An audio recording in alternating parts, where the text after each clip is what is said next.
ये मैं कर लेता हूँ, आप ड्रीम इलेवन पर टीम बना लो। ये डायलॉग आपने टीवी या अपने मोबाइल पर बहुत बार जरूर सुना होगा। जी हाँ, ये वही फैंटेसी वाली ऐप के एडवर्टाइजमेंट का डायलॉग है जो आजकल बहुत ही ज़्यादा फेमस हो चुका है। और न जाने कितने लोग हर घंटे इसमें, हर घंटे क्या हर मिनट न जाने कितने पैसे लगा रहे हैं। अगर आप भी क्रिकेट के फैन हैं तो आपके मन में भी इस ऐप पर पैसे लगाने के बारे में ज़रूर सोचा होगा। लेकिन इस ऐप के डार्क साइड के बारे में क्या आप लोग को पता है या नहीं? जी हाँ, अगर आप इस ऐप के डार्क साइड की सच्चाई के बारे में सुनेंगे तो आपका नज़रिया बिल्कुल ही बदल जाएगा। इसलिए इस वीडियो को बिना स्किप हुए एंड तक जरूर देखना, और वीडियो पसंद आए तो वीडियो को लाइक और चैनल को सब्सक्राइब जरूर कीजिएगा। दोस्तों, भारत में कोई स्पोर्ट फेमस हो या ना हो, लेकिन क्रिकेट के दीवाने आपको हर गली, हर घर, हर मोहल्ले में देखने को जरूर मिल जाएंगे। एक गरीब इंसान से लेकर जॉब करने वाले हाई प्रोफाइल वाले बंदे के पास भी क्रिकेट के नॉलेज के बारे में जरूर देखने को मिल जाएगा। और मैच देखते वक्त जो भी कमेंट्री निकलती है ना, वाकई में वो सुनने के लायक होता है। किस प्लेयर को कैसा खेलना चाहिए, कौन कितना रन बनाएगा या कौन सी टीम जीत पाएगा, ये सब इनको पता रहता है। लेकिन हमें ठीक से बंगला ना पता हो, लेकिन सजेशन देने के मामले में हमारा इंडिया हमेशा टॉप पर रहती है। और सभी लोग अपने आप को 30 मार खा समझते हैं कि कौन सी टीम जीतेगी, कौन प्लेयर रन बनाएगा, कौन सा गेंदबाज विकेट लेगा। कॉन्फिडेंस के साथ सलाह देते हैं। और साथ हमारे इसी माइंडसेट का फायदा उठाकर ड्रीम इलेवन के फाउंडर हर्ष जैन ने साल 2008 में ड्रीम इलेवन की नींव रखी। उस समय भारत में आईपीएल की नई नई शुरुआत हुई थी। उस समय ड्रीम इलेवन ऐप काफ़ी अलग हुआ करती थी। उस समय यह कंपनी न तो प्रॉफिट कमा रही थी और ना ही ग्रोथ होने का कोई चांस था। लेकिन साल 2012 में हर्ष जैन ने इसमें से थोड़ा सा चेंज करके एक प्रोडक्ट मार्केट में फिर से तैयार किया।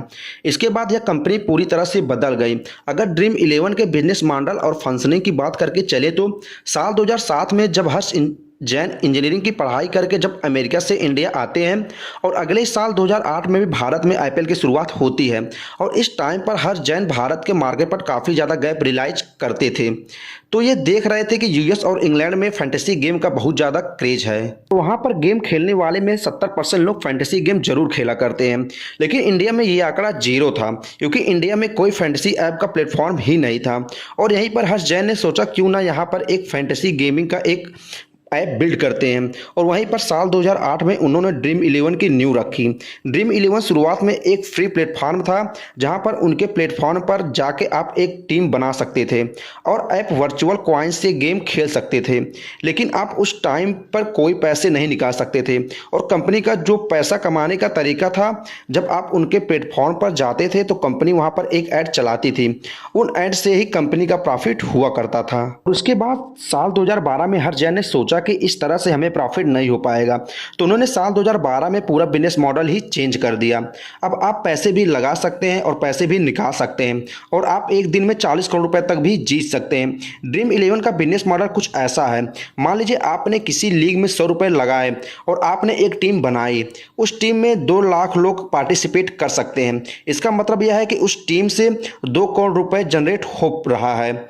अब उस 20 करोड़ रुपए में से 20% यानी 40 लाख रुपए ड्रीम इलेवन खुद रख ले रहा है, जो उसका प्लेटफॉर्म चार्ज है, और वही इसका मेन बिजनेस मॉडल है। इसी के साथ जो 1 करोड़ 60 लाख रुपए बचते हैं, उन्हें वो टॉप 100 लोगों को रेशियो वाइज बांट देते हैं। यहाँ पर कंपनी का पूरा बिजनेस जनरेट होता है। इसी के दम पर जहाँ ड्रीम इलेवन के पास 2015 में केवल 30 लाख यूजर थे, वहीं पर साल 2020 तक जाते जाते 12 करोड़ यूजर हो जाते हैं।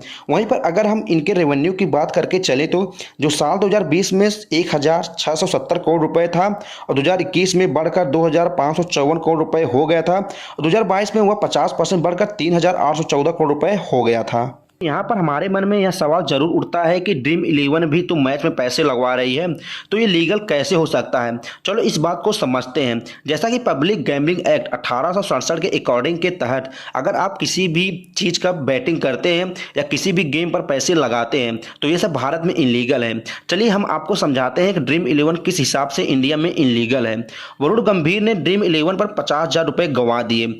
इसके बाद उन्होंने साल 2017 में पंजाब और हरियाणा के कोर्ट में एक लीगल फाइल पेश किया कि ये गेम इलीगल है। पंजाब और हरियाणा ने इस फैंटेसी ऐप के समझने के बाद अपना फैसला सुनाया कि आप बिना स्किल और बिना नॉलेज के इस गेम को नहीं खेल सकते हैं। उसके बाद यह गेम पूरी तरह से इंडिया में लीगल हो गया और साल 2021 में भी सुप्रीम कोर्ट ने इसे सट्टेबाज गेम न कहकर एक स्केबल वाला फैंटेसी ऐप बताया और इसे लीगल घोषित कर दिया। अब क्या यह ऐप आपके लिए सही है या नहीं, चलिए अब इस बात को समझते हैं। यह एक केवल आपको लत लगाने के लिए ही बना है। जैसे कि आपने किसी मैच पर 50 रुपए लगाए, यदि आप उस मैच को जीत जाते हैं तो आपको ऐसा लगा कि मैं तो स्मार्ट हूं, तो मैं जीत सकता हूं। यदि आप हार जाते हैं तो आप अपना पैसा जीतने के लिए फिर गेम खेलते हैं। आप कम से कम 200 रुपये इस ऐप से निकाल सकते हैं। इस 200 रुपये को निकालने के लिए आपको कम से कम कई बार इस गेम को खेलना पड़ता है, जिससे आपको लत लग जाती है। अगर आप मेरी सलाह मानते हैं तो आपको यह फैंटेसी वाला गेम नहीं खेलना चाहिए, बल्कि वो नॉलेज या स्किल लेना चाहिए जिससे आपका फ्यूचर सुदृढ़ रहे। यह वीडियो कैसा लगा आप कमेंट बॉक्स में ज़रूर बताइएगा।